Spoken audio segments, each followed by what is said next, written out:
নমস্কার বন্ধুরা, আমাদের চ্যানেলে স্বাগতম। ডিএ নিয়ে একটি গুরুত্বপূর্ণ আপডেট।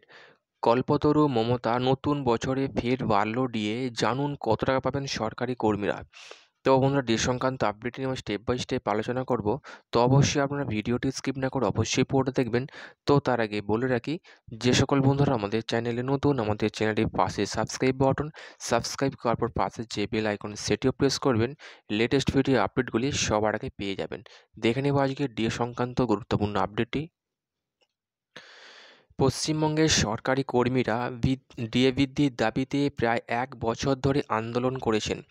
কেন্দ্রীয় হারে বকেয়া ডিএ মেটাতে হবে, এই দাবি তুলে বাংলায় তো বটেই, দিল্লির বুকে গিয়েও আন্দোলন চালিয়ে এসছেন পশ্চিমবঙ্গের রাজ্য সরকারি কর্মীরা। যদিও কাজের কাজ তেমন কিছুই হয়নি। এদিকে নতুন বছরের শুরুতেই বাংলার সরকারি কর্মীদের জন্য রইল দারুণ সুখবর।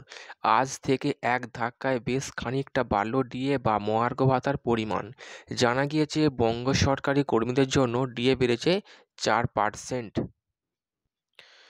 1 জানুয়ারি থেকেই এই ডিএ বাড়ছে বলে ঘোষণা করে দেওয়া হয়েছে রাজ্য সরকারের তরফ থেকে।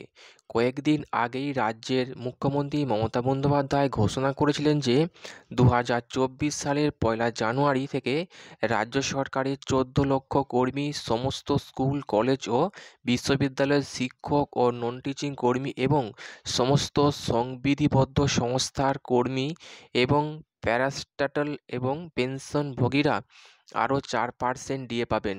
ফলে আজ থেকে এই ডিএ সকলের জন্য কার্যকর হওয়া শুরু হলো। যদিও বছরের শুরুতেই একটি প্রশ্ন বারবার উঠে আসছে, আর সেটা হলো কারা কত টাকা করে পাবেন এবার। সরকারি কর্মীর বেসিক পের উপর নির্ভর করে যে ডিএ বাবদ কত টাকা ঢুকবে তার অ্যাকাউন্টে। অর্থাৎ বর্তমানে যারা রাজ্য সরকারের গ্রুপ ডি কর্মী হিসেবে কাজ করেন তাদের ন্যূনতম বেতন 17,000 টাকা। যদি এই আবহে 10% ডিএ সেই বেসিক পের ওপরই ধার্য করা হবে। অন্যদিকে চাকরি জীবনের বয়সের হিসাবে অনেক গ্রুপ ডি কর্মীর বেতন 30,000 টাকাও হতে পারে। এই আবহে ডিএ বৃদ্ধির ফলে গ্রুপ ডি কর্মীদের মোট বেতন বাড়তে পারে 700 টাকা থেকে 1500 টাকা পর্যন্ত। হ্যাঁ, ঠিকই শুনেছেন। এবার আসা যাক বিডিওদের ব্যাপারে। তাদের বেসিক পে শুরু হয় 56,000 টাকা থেকে। সেই ক্ষেত্রে এবার এই ডিএ বৃদ্ধির ফলে এবার তাদের অ্যাকাউন্টে ন্যূনতম 2244 টাকা মতো পাবেন। এছাড়া যারা রাজ্যের বিসিএস ক্যাডারের কর্মী তাদের ক্ষেত্রে সিনিয়র স্পেশাল সেক্রেটারি পদাধিকার বেসিক পের প্রায় 2 লাখ টাকা। যদিও এই ডিএ বৃদ্ধির কারণে এবার থেকে প্রায় 8,000 টাকা অতিরিক্ত পাবেন তারা। যারা এক্সটেনশন অফিসার তাদের বেসিক পে হিসাবে 29,000 টাকা থেকে 32,000 টাকা পান। তবে ডিএ 4% ডিএ বৃদ্ধির কারণে এবার তাদের অ্যাকাউন্টে ঢুকবে অতিরিক্ত 1,280 টাকা। যারা লোয়ার ডিভিশন ক্লার্ক তাদের বেসিক পে 23,000 টাকার কাছাকাছি। এই আবহে তাদের ক্ষেত্রে মাস গেলে 920 টাকা বাড়তি আসতে চলেছে 2024 সালে।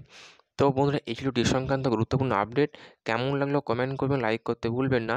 ডিএ সংক্রান্ত পরবর্তী আপডেট পাওয়ার জন্য আমাদের চ্যানেলটি সাবস্ক্রাইব করে রাখবেন। থ্যাংক ইউ বন্ধুরা, ভিডিওটি দেখার জন্য।